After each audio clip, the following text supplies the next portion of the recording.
Ha riaperto ieri la Casa Museo di Luigi Pirandello, riqualificata con un nuovo allestimento multimediale del percorso espositivo. Presenti il Presidente della Regione siciliana Nello Musumeci e l'assessore ai beni culturali Samonà, che hanno restituito quindi la fruizione della dimora natale del drammaturgo siciliano, già premio Nobel per la letteratura nel 1934. Dopo i lavori di manutenzione, adeguamento e abbattimento delle barriere architettoniche, la Casa Museo Pirandello offre adesso un percorso immersivo e multimediale all'avanguardia tra i testi originali, materiali audiovisivi d'archivio e una musica composta appositamente. La voce narrante è del maestro Leo Gullotta, guida una visita emozionale che si snoda tra le diverse prestazioni con soluzioni tecnologiche innovative perfettamente integrate nell'ambiente della dimora storica. In poco tempo abbiamo realizzato quello che non si era realizzato in 40 anni, quindi sono davvero soddisfatto. È l'inizio, ancora servono nuovi innesti, ci stiamo già lavorando. Io penso che raggiungeremo il top prima ancora dell'estate, in modo che così il flusso sostenuto di visitatori potrà sentirsi pienamente coinvolto in questo viaggio di emozione nel contatto con uno dei più grandi siciliani di tutti i tempi.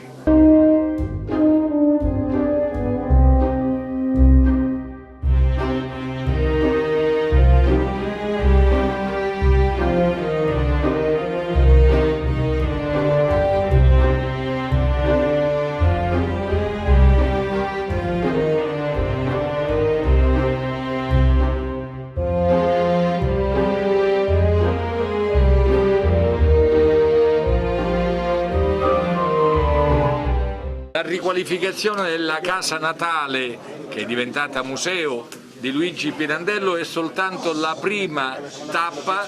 di un lungo percorso che coinvolge una ventina di case museo in Sicilia appartenute a siciliani illustri o di nascita o di adozione. Le condizioni in cui si trovava erano davvero inaccettabili, era proibito l'ingresso ai disabili, non c'era alcuna attività che potesse stimolare la curiosità del visitatore, nulla che appartenesse alla elettronica. Abbiamo voluto in pochissimi mesi ristrutturare, riqualificare la casa museo, c'è adesso un ascensore che consente l'accesso ai disabili, i bagni, i servizi igienici sono aperti a tutti e soprattutto abbiamo introdotto elementi innovativi per dare un'anima a questa casa museo, perché ognuno possa, nel contatto fisico con la struttura, possa cogliere il meglio, la sensazione, l'emozione di uno dei più grandi siciliani di tutti i tempi. È soltanto l'inizio, dicevo, di un percorso. Abbiamo destinato 20 milioni di euro alla riqualificazione delle aree museali dell'isola appartenenti alla regione e per fortuna il primo passo, il più importante, è stato già compiuto. Già da questi primi scorci di visita si vede come l'offerta di questo luogo richiama le parole di Luigi Pirandello, richiama l'opera di Luigi Pirandello grazie all'importante lavoro di consulenza scientifica. E il fatto che l'inaugurazione avvenga oggi si è aspettato un po', ma era necessario per adeguare questo luogo, è una data doppiamente simbolica, perché oggi ricorre l'anniversario della morte di Luigi Pirandello, ma ricorre anche l'anniversario di quel 10 dicembre del 1934, nel quale Luigi Pirandello ritirò il Nobel per la letteratura, dopo che gli venne comunicato l'8 novembre, 2 mesi prima,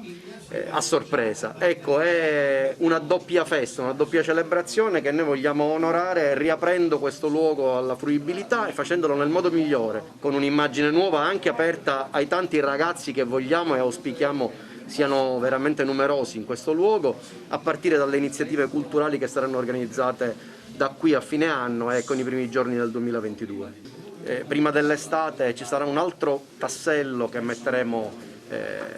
nel suo giusto posto. Abbiamo in essere la realizzazione di una statua di cera di Luigi Pirandello commissionata a un importante istituto internazionale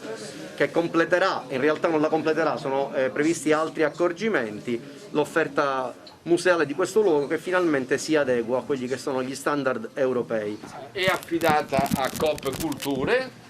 poi vedremo di poter fare un nuovo contratto e vedremo chi se lo aggiudicherà, ma intanto ci sembrava giusto consentire che ci possa essere una guida che parli almeno una lingua straniera.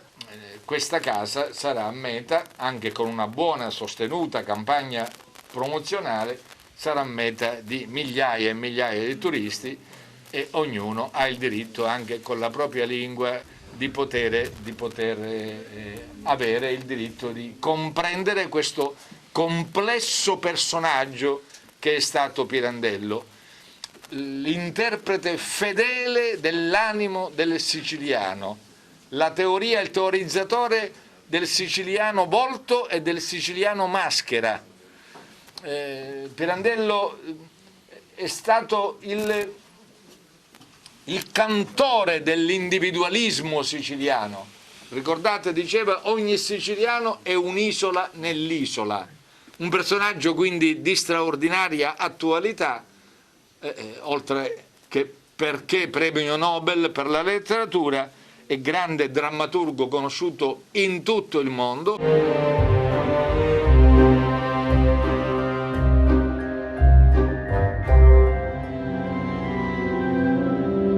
Io penso che da qui a qualche mese il tempo di aggiustare ancora il tiro su quelle che sono le piccole criticità sorte, perché è normale in un intervento così complesso che ci siano ancora delle piccole cose da aggiustare, ma da qui penso all'inizio dell'anno prossimo e comunque per la campagna turistica del prossimo anno la Casa Pirandello sarà la portabandiere, diciamo, delle case dedicate ai grandi autori della Sicilia.